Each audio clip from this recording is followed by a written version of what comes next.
शत्रु से भी ज्यादा घातक होते हैं ये दोस्त लोग। जानिए इस वीडियो श्री कृष्ण के माध्यम से। श्री कृष्ण ने अर्जुन से कहा, पार्थ मैं तुम्हें एक कथा सुनाता हूँ, उसे सुनकर तुम समझ जाओगे कि हर प्राणी को उसके कर्म के हिसाब से ही फल मिलता है। प्रकृति हर किसी को अपनी राह चुनने का मौका देती है। अब वो मनुष्य की इच्छा पर निर्भर करता है कि उसे धर्म की राह चुननी है या अधर्म की।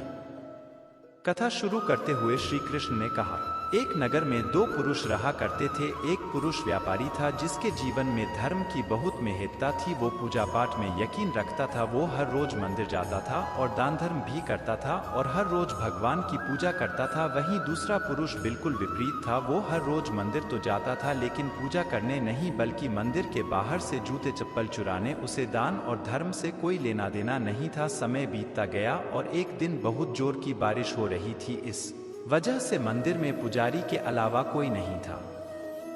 ये बात जब दूसरे पुरुष को पता चली तो उसने कहा कि ये सही मौका है मंदिर का धन चुराने का। पंडित से नजर बचाकर उसने मंदिर का सारा धन चुरा लिया। उसी समय धर्म कर्म में विश्वास रखने वाला व्यक्ति भी मंदिर पहुंचा। दुर्भाग्य से मंदिर के पुजारी ने उसे ही चोर समझ लिया और चिल्लाने लगे। वहां लोग एकत्र हो गए और उसे बहुत मारा। किसी तरह वो बचते बचाते वहां से निकला तो दुर्भाग्य ने उसका साथ वहां भी नहीं छोड़ा। मंदिर के बाहर वो एक गाड़ी से टकरा गया और घायल हो गया। फिर वो व्यापारी लंगड़ाते हुए घर जाने लगा तो रास्ते में उसकी मुलाकात उस पुरुष से हुई जिसने मंदिर से धन चुराया था। उसने कहा, आज तो मेरी किस्मत चमक गई, एक साथ इतना सारा धन मिल गया। ये सब देखकर उसे बहुत बुरा लगा और उसने अपने घर से भगवान की सारी तस्वीरें निकाल दी। कुछ सालों बाद दोनों की पुरुषों की मृत्यु हो गई। मरने के बाद जब दोनों यमराज की सभा में पहुंचे और भले पुरुष ने दूसरे व्यक्ति को देखा तो उसे बहुत गुस्सा आया। उसने क्रोधित होकर यमराज से पूछ ही लिया,